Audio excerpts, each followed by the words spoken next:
Feeding the 5,000, a miracle of Jesus. Imagine this: thousands of people sitting on a hillside, hungry, tired, and desperate. But no food in sight.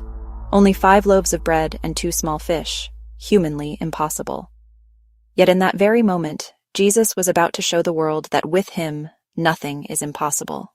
Crowds had been following Jesus all day, listening to his words, watching his miracles. Evening came, and the disciples grew anxious. They whispered, "Master, send them away, we cannot feed them." But Jesus looked at the crowd with compassion and said, "You give them something to eat." The disciples were shocked. "Lord, we only have 5 loaves and 2 fish. It wasn't enough for even a small group, let alone thousands." But Jesus asked them to bring what they had. He took the bread and fish, lifted his eyes to heaven, and gave thanks. Then, breaking the bread, he handed it to the disciples to distribute. And then, the miracle began. The food didn't run out. Every time the disciples reached into the basket, more bread and fish appeared. Row after row, family after family, man, woman, and child. Everyone ate until they were satisfied. When it was over, they gathered the leftovers, 12 baskets full. More remained than what they had started with.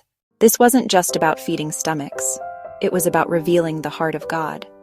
Jesus was showing us that when we place our little in his hands, he multiplies it beyond what we can imagine.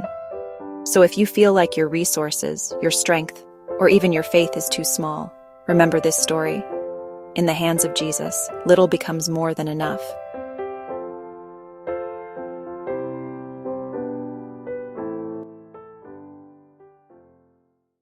Do you believe that God can multiply the little you have today?